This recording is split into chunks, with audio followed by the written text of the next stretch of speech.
trouble now that you've all been booted from that hall because you don't have a perspective that matches that of the administrators and the idiot protesters who think it's okay to post Black Lives Matter sign, that it's evil and terrible to post Unborn Lives Matter sign? Do you feel equal? Do you feel better? No, I didn't think so. But see, it only applies to one side. Everybody has to feel equal, and the left gets to decide whose feelings actually matter. And so they have trigger warnings, right? We have to have trigger warnings to ensure that everybody is able to survive the catastrophic horror of hearing Christina Hoff Sommers talk. Right? Their life might be over. They might be shaking for days. It's just like Nam. Right? We have to warn people about microaggressions. Everybody has to be very careful of microaggressions because you wouldn't want to be microaggressed. And it's not even that I intend to offend you, it's that if you are offended subjectively, then I have microaggressed you. And that, by the way, allows you to do things like call out the cops, right? If I microaggress you, then you are allowed to do violent things in response. The very language of microaggressions suggested I have done something aggressive to you, and now you can do something aggressive to me, right? You can threaten to arrest me if I set foot on your campus. And my favorite story about this, and I'll tell it quickly for purposes of time, but this has bled up all the way into the upper echelons of the left. One example, how many of you ever watched a CNN headline news? Show of hands. Okay, that is the entire viewership of CNN headline news. No one has ever seen CNN headline news. So right about the time that Caitlyn Jenner was becoming, of course, our great national saint, ESPN decided that it was important to honor Caitlyn Jenner with the Hero of the Year award. And so CNN Headline News decided, okay, we want to have somebody on to discuss this who's from the right. So they actually looked up conservative in the white pages. I'm the only one in a 30-mile radius of CNN studios in LA, and so they called me. And my perspective on transgenderism, by the way, is that transgenderism is a tragic and horrible mental disorder, and that treating it as anything less than that, treating it as though men can magically become women and women can magically become men, that's mythical crap that is designed to make a small segment of people feel better, but doesn't actually help the people who are suffering, and certainly does nothing for the sanity of the society at large that's being told to change their definitions of basic biology based on subjective feeling. Right? That's my perspective on transgenderism. So anyway, they called me in to discuss this, and I get in there, and the producer walks up to me, and he says, you know, Mr. Shapiro, we don't have any ratings on this network. And I said, yes, I'm well aware.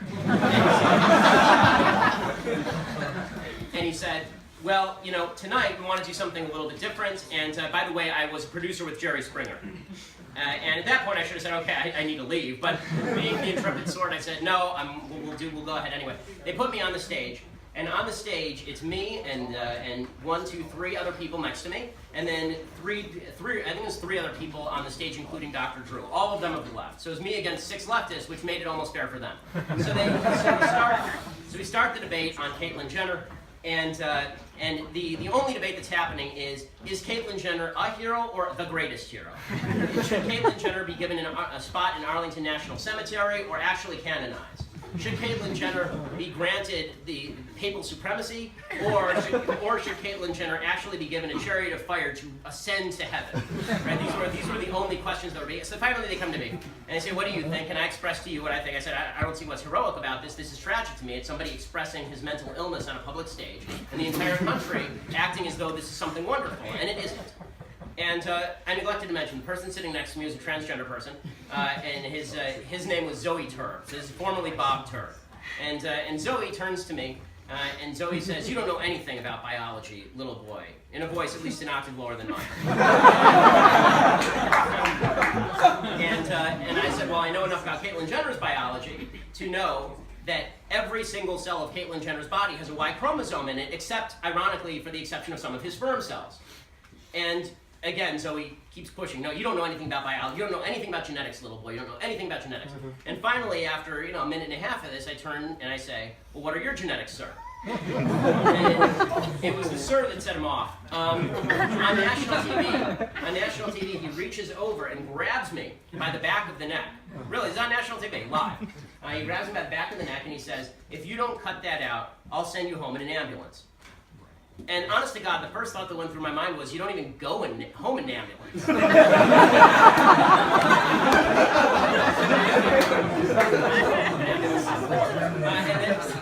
But what I actually said was, that seems mildly inappropriate for a political conversation.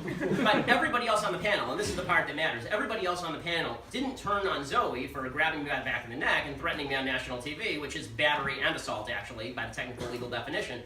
that is, instead they said, how dare you say anything offensive? How could you have offended Zoe that way? That is just terrible. That is just terrible. And that's the mentality of the left. When they say they want equality of feelings can only be enforced at the point of gun or through the use of force. And by the way, the threats of force didn't stop there. As Zoe was hulking off the set, Zoe turns to me and says, I'll see you in the parking lot. It's more like, I'll see you in the parking lot. And I said, no you won't. And security actually ushered me out. I have a lot of experience with security in the last couple of years. And then later, the next day, Zoe threatened me on Twitter to curb stomp me on Twitter. All of which, personally, I thought was deeply unladylike behavior.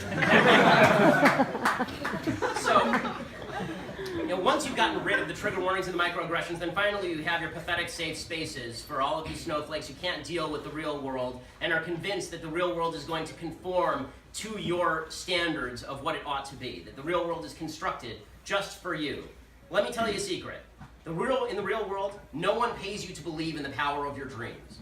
In the real world, nobody cares about your internal feelings. In the real world, all people care about is whether you do good things or bad things. But the safe spaces you construct suggest that you are allowed to ban people who think differently than you in order to achieve a better outcome for yourself. It is the essence of fascism. And all this, of course, makes kids nuts. It makes kids nuts. It makes administrators nuts, clearly. Right? You're being made insane. If you're taught that you're a victim, that you're always a victim, or alternatively, that you're a victimizer, if you're taught that over and over and over again until it never stops, eventually you're going to go out and realize that you get benefit for being a victim. The more you claim victimhood, the better off you are. And this is what the left has done. They've created an entire society of the victim mentality where they say your own work, your own labor, the things you do, they make no difference in life. All that matters is you claim you're a victim and we give you extra credit. You get special points in heaven and on earth for being a victim. And if you act aggressively because you're a victim, we'll excuse that too. This is pretty dangerous stuff. There's a reason that a Pew poll in 2015 found that 40% of millennials, people our age, I'm still part of your generation, believe the government should be able to prevent people from making statements that are offensive to minority groups. That's the repeal of the First Amendment. And we're watching it happen in real time. So here's the bottom line. Social justice, white privilege, safe spaces, these concepts are designed to destroy American ideology. They're designed to destroy American philosophy. America is based on the foundational principle that you and you alone are responsible for your actions, and that you get to say whatever you want so long as you're not physically harming anyone else. That is what America is based on, and the left is ripping away at those foundational principles. The left is saying, you're not responsible for your actions, everybody else is. And they're saying, you don't get to say what you want if it offends somebody else of the left. This is how a democracy, this is how a republic slides slowly into fascism with a smiley face. Right? It doesn't come with the jackboots. It comes first with the flowers and the smiley face and the safety pins. Right? That's where they come from. And people marching in the streets about the results of a just decided election. How about this? How about go out and vote? That might have helped. If you didn't like the outcome, you could have gone out and voted. There's just a story that these riots that are happening in Portland, literally half of the people rioting did not vote in this election. Okay, these are people who are not interested in upholding the American system. They're not interested in the Constitution. They're not interested in the Declaration.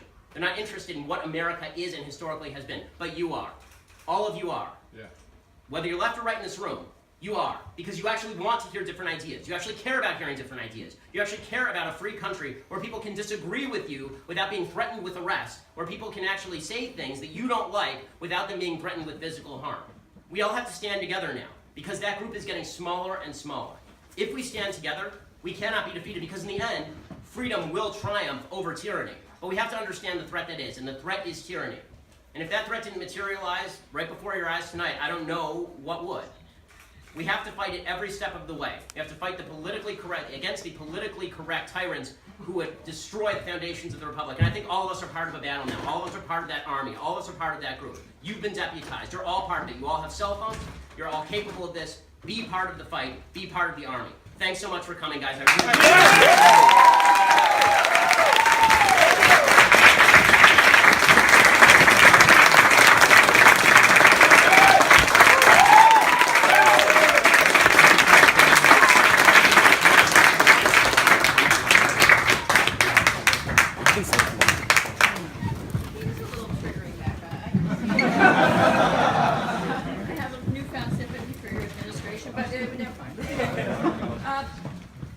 I want to go just a little deeper, and I actually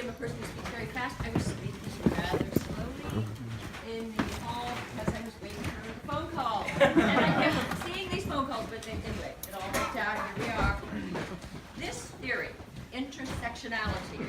I'm sorry if you're unfamiliar with it. I'm sorry to familiarize you with it because it's so full of fallacies and conceptual confusion. But it originated in the 1970s and the 1980s, and as I was saying before I was interrupted by the phone call, pathologies like racism, sexism, classism, ageism, ableism, these are not separate systems. They connect, they overlap, they create complex arrangements of advantages and burdens.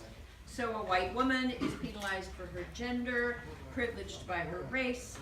A black man could suffer from his race, but he garners advantage from his gender. A black woman could be in double jeopardy and suffer disadvantage for both race and gender. Now, so far, so good.